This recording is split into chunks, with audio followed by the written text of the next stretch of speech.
জুলাইয়ের বৈষম্য বিরোধী ছাত্র আন্দোলন যখন স্বৈরাচার পতনের আন্দোলনের রূপ নেয়, ততক্ষণে ঝরে যায় আবু সাঈদ, মুগ্ধ কিংবা নাফিসের মতো তাজা প্রাণ।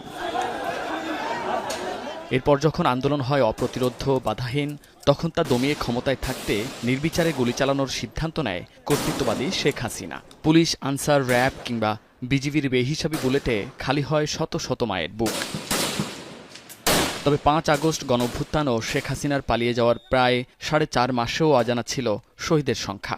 শনিবার প্রথম ধাপের খসড়া তালিকা প্রকাশ করল গণঅভ্যুত্থান সংক্রান্ত বিশেষ সেল। তালিকা অনুযায়ী ছাত্র জনতার অভ্যুত্থানে শহীদ হয়েছেন ৮৮৫ জন এবং আহত ১১,৫৫১ জন। প্রকাশিত তালিকার বিষয়ে কারো মতামত, পরামর্শ বা সংযোজন বিয়োজন থাকলে ২৩ ডিসেম্বরের মধ্যে গণঅভ্যুত্থান সংক্রান্ত বিশেষ সেলের ইমেইলে জানানোর জন্য বলা হয় বিজ্ঞপ্তিতে।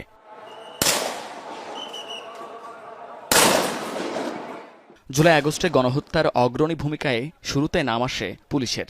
সবচেয়ে আগ্রাসী ভূমিকায় ছিল এই বাহিনী। এজন্য সাবেক আইজিপিকে গ্রেপ্তার করা হলেও পলাতক রয়েছে ঊর্ধ্বতন অনেক কর্মকর্তা। পুলিশকে নিয়ে তাই আলোচনা সমালোচনা এখনও তুঙ্গে। এ নিয়ে বিভিন্ন সময়ে কথা বলেছেন পুলিশের মহাপরিদর্শক বাহারুল আলমও। শনিবার দুপুরে সিলেটে তিনি বলেন, দলীয় স্বার্থে পুলিশকে অপরাধে জড়ানো হয়েছে।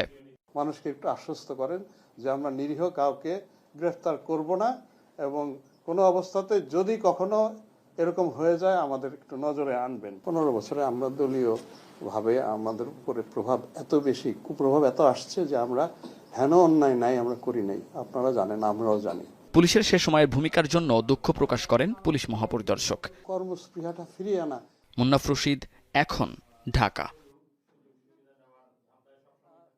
শিয়া বাটার ও ভিটামিন ই সমৃদ্ধ lily glam beauty soap. Lily, always beautiful.